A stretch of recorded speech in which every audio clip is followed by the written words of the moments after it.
Now when it comes to rain, rain is a little bit more of a challenge. If you just shoot water into somebody's face, it looks a bit like they're taking a shower. Guess what? These specialty sprinklers, they take this water, they shoot it straight up into the air, but it falls on the ground naturally. Really, really awesome. Even when it's raining, they still have to run like a lot of normal rain doesn't even show up. So cool. All right. Okay, buddies. Thanks up there in the studio. You can go ahead and turn the rain off now. Okay, I've lost one of the video with them. Uh-oh. Flash flood, everyone, take over!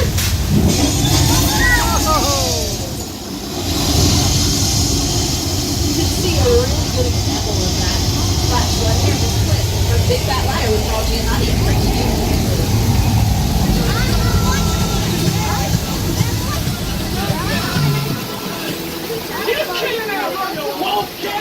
Yeah, well, you got that.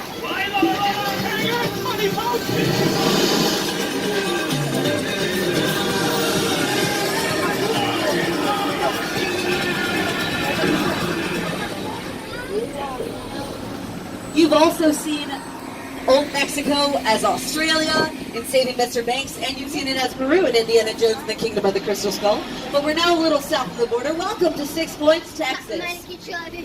6 Points got its name because back in the day it had 6 streets that ran together to one point. In 1 year, we filmed 200 single reel westerns, one on each street. We can film 6 at a time, and that is what saved this lot from the Great Depression. Amazing names like John Wayne, Jimmy Stewart, Clint Eastwood, they've all walked down these streets. Absolutely incredible. Okay, folks. Our tour is approximately at its halfway mark. I want to remind everyone to remain seated during the entire tour. The studio is private property, and if you drop your phone or just can't wait to use the restroom, pull that red E cord to get my attention, and I'll be back, but do remain seated on the tram. Folks, I'm going to have to reduce my audio a little bit. We are approaching some more active filming, but don't worry, I don't have to hop off around here. Behind me is what is known as Little Europe. That's where they shoot the exteriors for The Good Place. And then, coming around the corner on your left-hand side, you're going to get to see the set for Hallmark's Home and Family. Really, really cool. This area here, you can see all these trailers. You can see that backyard over there. Then as we pull forward a little bit, you're going to get to see in just a moment or so, there is a house. That full house is what we call a practical set. That means we can film on both the inside and the outside. Unlike a lot of our New York street sets, it is complete on the inside. It has a full kitchen, even has a backyard. So cool. They film here about 5 days a week. And then, as I mentioned, The Good Place is filming in Little Europe, which is behind us. They film their exteriors there. But nothing down here on our lot is normal. If you look on your right-hand side, you'll also see this body of water. You've seen that body of water before. If you've ever seen Creature of the Black Lagoon, that's where they shot all the exteriors and the water scenes. And you've seen John Belushi and Dan Aykroyd crash their car in there in the Blues Brothers. So cool. Okay, folks. We're now entering Soundstage 50. This is a real soundstage behind me that we're going to get to go into. Really, really cool. Very rare opportunity.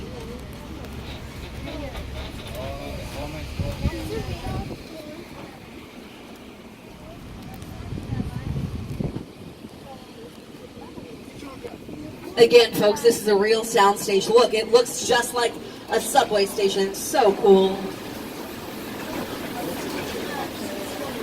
It's amazing what we can recreate inside of these empty buildings. This is not a subway station, but it sure looks like one, doesn't it?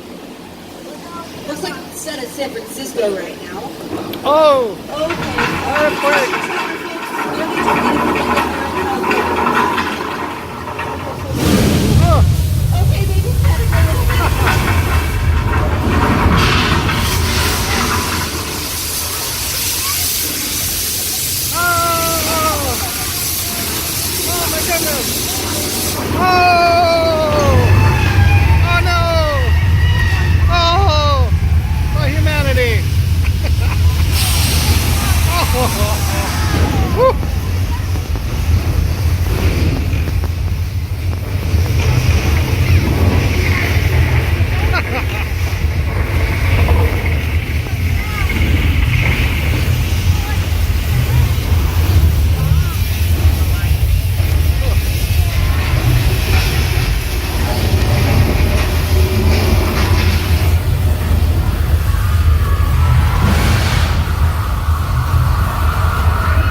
Had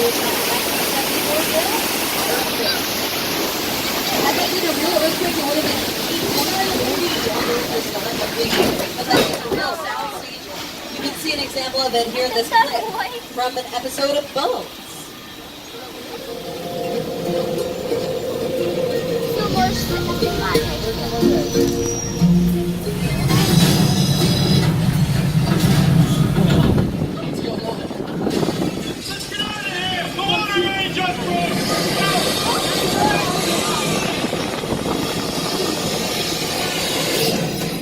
Look familiar?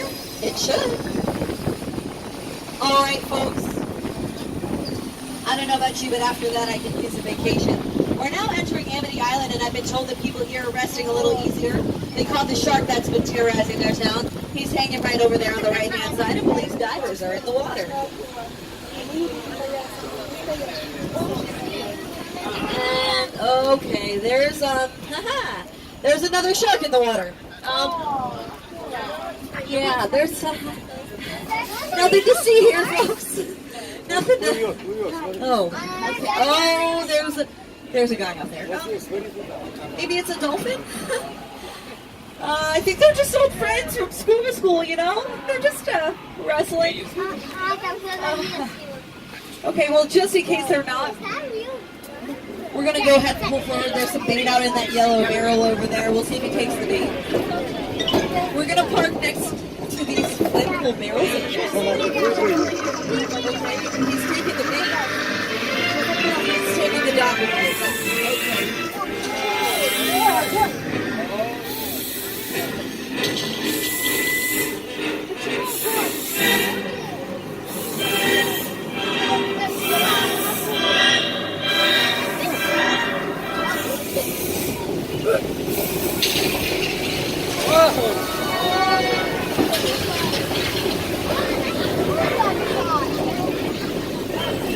I know what you're thinking.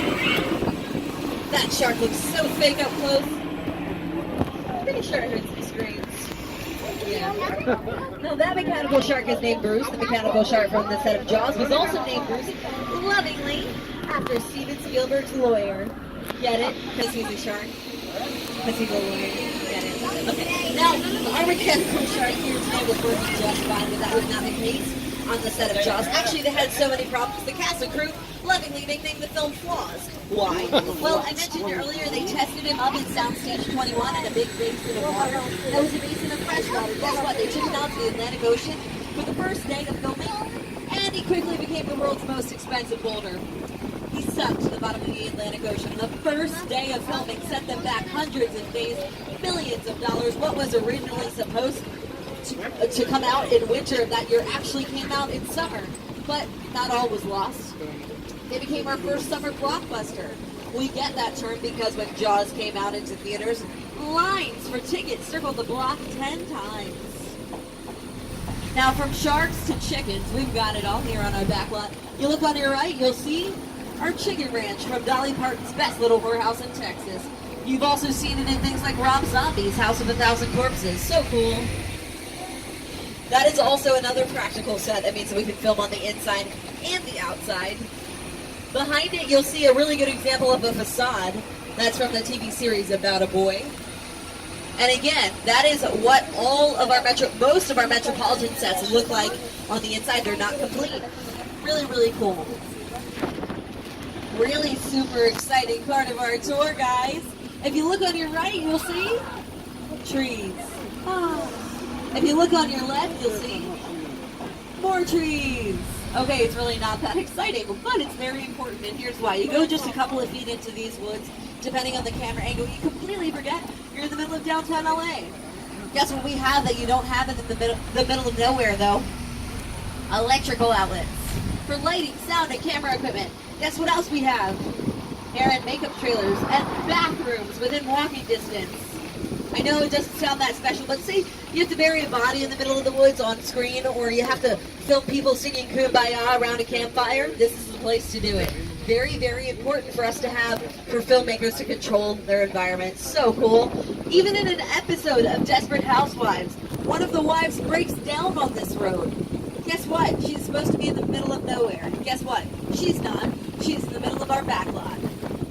Sometimes it's very important to have some big plate like that. And other times, we need something a little different. A little extra special. Coming up on your right, we're passing just a piece of a set from Dr. Seuss's How the Grinch Stole Christmas. When they filmed here, they used 11 sound stages. That is more than any other production has ever used. So cool. Also, when they filmed here, they used 9 football fields worth of fake snow. That is a lot of fake snow. Now, one of those 11 sound stages, guess what, was just for hair and makeup. Cute little Who noses, little tall hair. Now, the Who's down here in our back lot, they don't just have to put up with the Grinch. Down here, they live next door to a real psycho. This is the Bates Motel. This is the backdrop for Alfred Hitchcock's Psycho. Up on the hill, you'll get a really good view. Also, of the Psycho house. Really, really awesome. Anybody feel like a shower? No? I don't blame you. Now, that Psycho house used to just be a front. It literally was just the front of the building. We built the sides and the back for Psycho 2. And if you look up in the top left-hand window, you might just see Mother sitting there waiting for you. But around the corner, we're coming up on a huge disaster.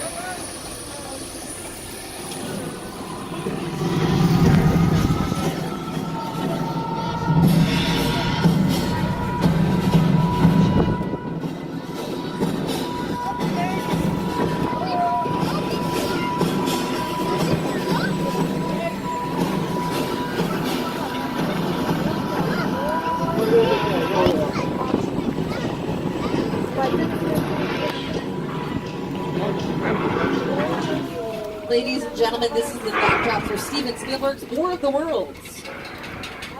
The airplane that you see scattered all around you, to your right, to your left, in front of you, and behind you is a real 747. We purchased it from an airplane graveyard in the Mojave Desert for $60,000. Guess what?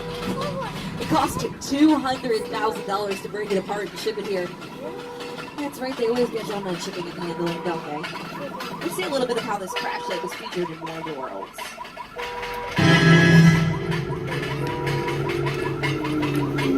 The airplane crash site set is a perfect example of a set that is all designed around a vision that Stephen had.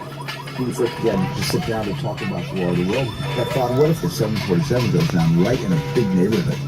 Because it's just something you don't see. You're doing good. You're doing good. Keep your eyes on me. Listen, now, listen, I want you to close your eyes, okay? Just got them closed.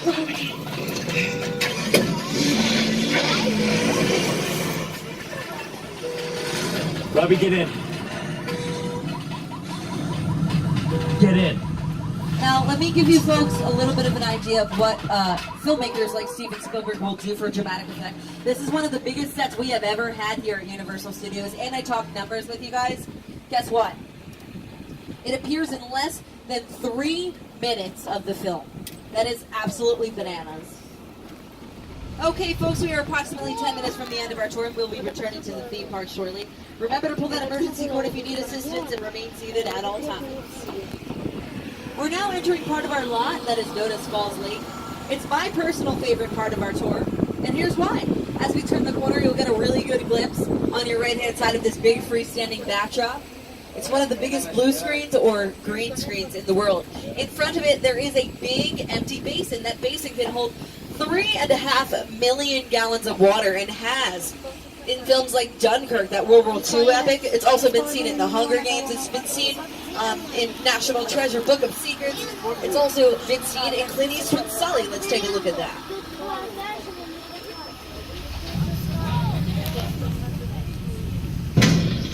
Evacuate. Everything you see up on the screen is real. Those people are real. That airplane is real. We create that in there. The water is real. The only thing that's not real is that backdrop. That backdrop is CGI. That's what we use that big blue screen for.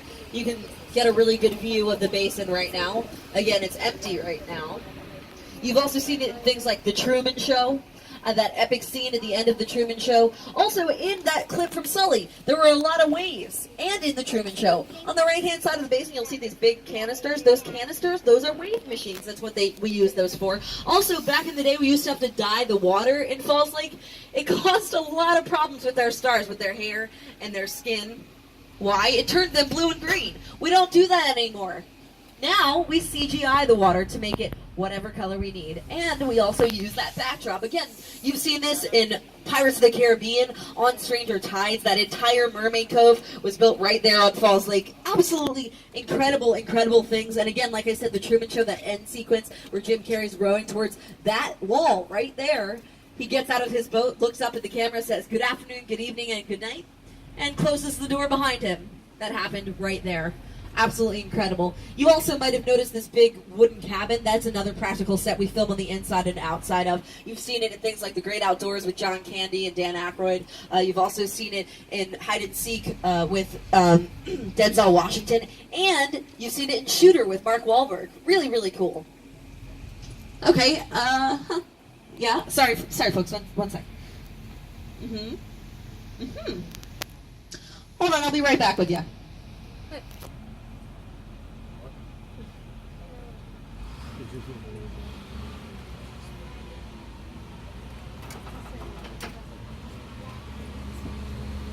Okay, folks, sorry about that. I had somebody radioed down to me. I've been given word we have a witness on board and leader of International Crime Syndicate, Owen Shaw, is after you.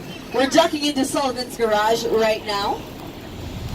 We're going to see if my friend Dominic Toretto and his buddies can help us out. Hello.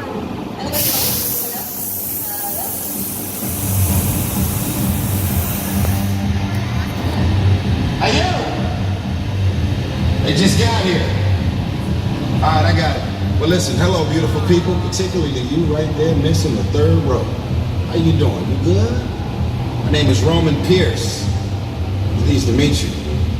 My buddy Hobbs asked us to stash you from Shaw for a while. So we brought you in our secret spot. We're having a few friends over. It's a little messy, but it's all good. The more the merrier. Especially you right there in that third row, like I was saying. So look, see over there? That's Hobbs' urban assault vehicle. Best truck the U.S. government can buy. But that work of art back over there is made by my man Ted. Think of it as like a Mona Lisa on wheels. So did you break it down to them? What's that? You had one job to do, Roman, one. All right, look guys, we're gonna keep Shaw from finding you, but to keep you safe, we need your help. We don't want the syndicate tracking us here, so put away your cameras and turn off your cell phones. One flash or one ringtone could give us away. I need y'all to take this real serious. Okay, pull into the next bay and we'll meet you in there. So like I was saying, the third row, right? Same color. Okay, folks, we're going to go ahead and listen to him. You don't need those 3D glasses just yet. I'll let you know when. But super weird. It sounds like there's a party going on. Huh.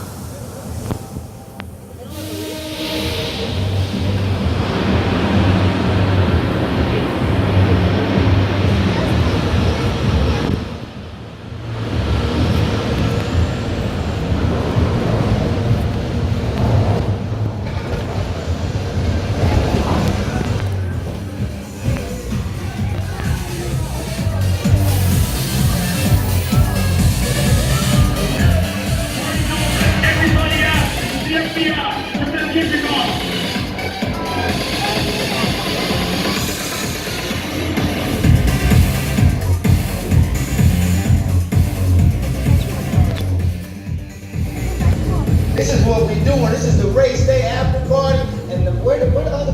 Roman Pierce, FBI, don't move. Neil, That's right, party's over. you know how long I took to iron this shirt, man? I'm not. You're under arrest right now. Hey, let's back up a little bit. Got it. It's lightweight. First of all, I don't work for you. Oh, really? Well, tell me, Roman, who do you work for? We don't work for nobody. Cop, I suggest you clear out here, otherwise we can't guarantee your safety. Guarantee my safety? I'm the one holding the gun. Yeah, but mine's a whole lot bigger than yours. Escort this now. What's up? Let's go, Cookie Puss. You got an ugly suit on, man. It's cheap. Somebody out there really pissed off Shaw. It's gonna get ugly fast. Yeah, don't worry. Lucky for you, our whole family will protect you.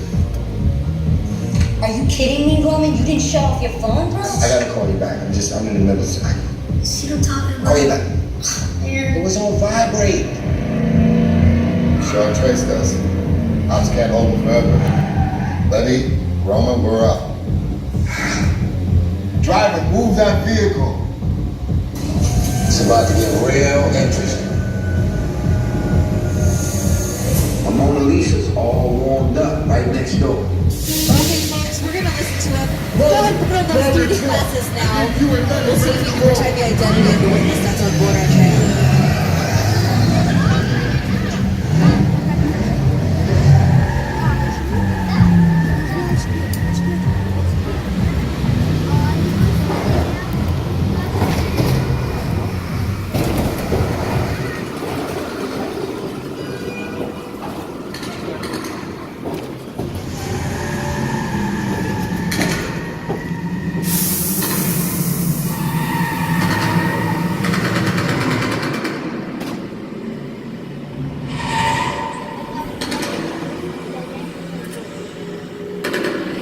Which one of you is the witness? Speak now or you all get fried! This is our turn. After them! Okay, guys, it's showtime.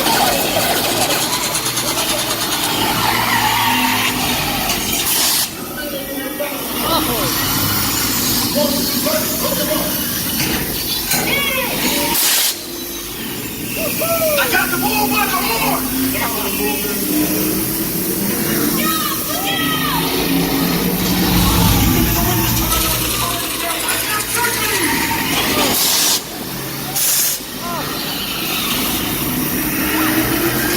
Witness is mine, Lenny! Don't think you're getting away! Put it in! Way to go, buddy. Drone climbing up the missile shot! Not gonna happen. Don't worry, I got this. Coming down shoot, head for the bridge. Under construction! Everybody hold on. In the entrance. Run it down.